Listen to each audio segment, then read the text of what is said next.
So look, y'all been raking me over the coals for telling the truth, right? Well, guess what? Today, y'all gonna F around and find out.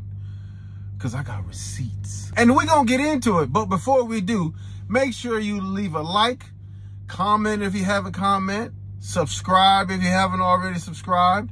And if you want to support the channel, you can become a member. I think it's like $2 or $3, something like that. It all helps because, you know, we need the help. I'm going to walk you through step by step over what I call a ridiculousness of a fiasco that happened over the past 8 hours. First, I have to say that me, the hood trucker, actually feel sorry for the people that own this company. I just started working here and for my own personal reasons, had to come out here and get some cash because I kind of treat trucking like an ATM machine. I get in the truck and drive and go cash checks. That's all I do. But in this case, these people are really good people. And once I show you what I'm about to show you, you'll understand why I feel sorry for them. And just to reiterate, I advocate driving a truck, not owning a truck. Here's why. First, I drive a truck. I don't own a truck. So I'm not tied to any responsibility other than getting this truck from A to B safely. Hood trucker, isn't one of your responsibilities to be there on time too? Absolutely not, because I would rather you yell at me from Monday to Sunday about being late than to be yelling at me for being in the ditch. That being said, here's what happened. Okay, so we delivered a load last night, got offloaded, and was all set to pick up a load in the same exact location this morning. I check in at the location at around 11 o'clock. They send me over to the staging area and I'm waiting from 11 o'clock to 2 o'clock when I get a phone call that says, hey, I think they canceled the load. Can you go check? So I walk over to the office and I ask very politely, excuse me, I think we have a load that was been canceled. Is there any way you can double check? Here's a pro tip. Always be nice to the people in the shipping and receiving office. They can make your life a living hell if they want to. And you know what she said? Without batting an eye, she said, yes, that load has been canceled. And in my mind, I was like, why didn't you call me? Like, I've been sitting there all the time and you didn't call me? But I didn't. I didn't say anything. You know why? Because if she remembers me and I go back to that location again, my life's going to be a living hell. So I get on the phone with my dispatch and call him and told him, yeah, it's been canceled. And he was obviously upset because we're in Dallas and it's hard to get out of Dallas already. And if you wait till 2 o'clock in the afternoon to try to get out of Dallas, you're about to see why that's an issue. First, it puts him between a rock and a hard place because you have to make some quick decisions. Number one, do you want your truck to sit over the weekend? It's a Saturday. And you're not getting nothing on Sunday. So if you sit on Saturday, you're sitting on Sunday too. And do you want your truck sitting over the weekend with layover pay and just the fact that your truck's not turning and it's not earning? Do you want your truck to do that? Or the other option is this. Here's an actual rate confirmation, or a part of it, because I have to protect the names of the guilty. This is a rate confirmation is a summary of the agreement between the broker and the trucking company. So as you see, if you look over to all the way to the left, it's 5,440 pieces, no available space. Actual weight is 38,500 pounds. I mean, I never believe that. That's why you always take it to the scale. It's 50 pallets. That's probably, it means it's stacked one on top of the other because I believe you can only put 28 pallets, something like that. I forgot. Anyway, it's a reefer, 53 foot, refrigerated. The temperature is 57, so it's also a temperature controlled load, which means that you're burning diesel in the trailer too. And so it's a flat pay. It means there's no fuel, what's they call that, fuel, whatever that fuel rate thing, whatever they do when you actually are dealing with the shipper or the receiver. They call it a fuel, some kind of fuel thing, that extra money you get for fuel, whatever. It's a flat rate. So the rate is $1,100, right? It says rate $1,100, total $1,100. And if you were confused about what the rate was, there's another total of $1,100.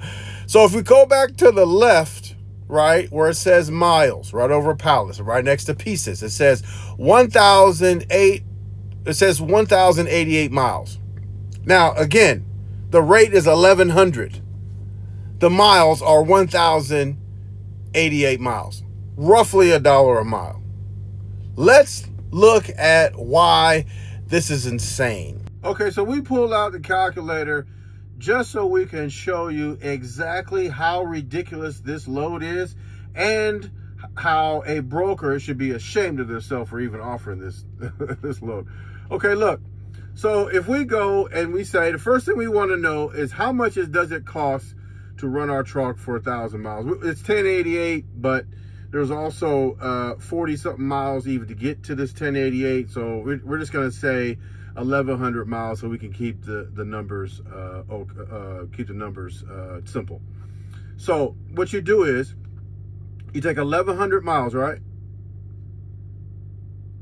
And you divide that by how many miles to the gallon your truck gets.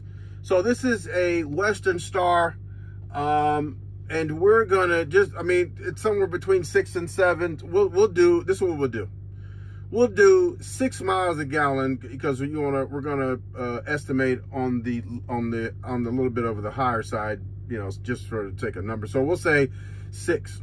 You know what? Let's do 7. We'll do 7. So we'll do divided by 7, right? Okay, so we're going to assume that we get 7 miles a gallon. I don't think it is because it's possible, so we'll do 7. So 1,100 miles divided by 7 miles to the gallon gives you 157 gallons. That's how many gallons you're going to need to get to get from Dallas to Phoenix. That the load was Dallas to Phoenix. That's how many gallons you're gonna need, right? So this is what we're gonna do. We're gonna go to the Pilot app and find out just how much the fuel is in the area, right? So we're gonna click on the Pilot app. It goes to the nearest Pilot, right? Where is it? Okay, so we're looking at the nearest Pilot around here. We're going to assume that we can get this price. Can y'all see that price? It's $3.39 a gallon, right? So then we'll go back to here, and then we'll go 157 times 3.39. So we're doing 157 gallons at $3.39 a gallon. Your total cost is $532.71, right? So that's $532. So keep that in mind, $532, right? Now, it's going to cost you $532 in fuel. Somebody needs to drive this truck, okay? We're not going to discuss what I'm getting paid, right? But we're going to do 1,100 miles. Now remember, 532. 1,100 miles again times the rate of pay per mile. So everybody who drives long distance gets paid by the mile.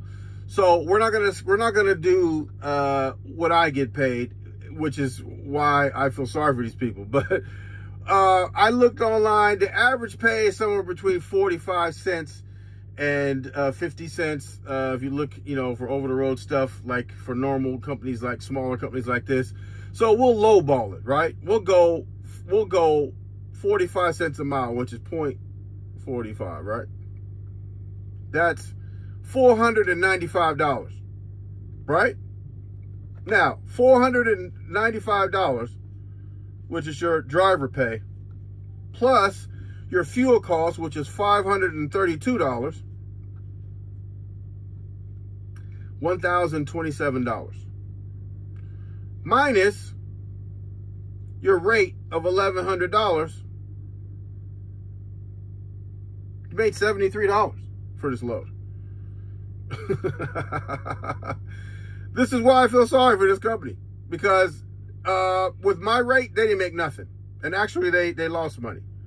But just goes to show you, you can have the cheapest driver you could possibly have in this truck and still make $73. See, and y'all was ready to chop my head off for telling the truth. Look, this is what people go through every single day. And look, I'm in Dallas, and we're trying to get back west so we can go east again. That's where you're making money, going east. The rates are not as terrible going east. But here's the thing. Time is valuable, right? And equipment is valuable. So for example, I would say this truck's about 70, 80,000. The trailer's probably about 30 or 40,000, right? So you figure, do you want you want $100 to $125,000 worth of stuff traveling on the highway to make a whopping $73? And that's if you got a cheap driver. See, and a cheap driver might mess around and park in a mud or something like that. You got to call a tow truck, and then you know, then it's all a disaster.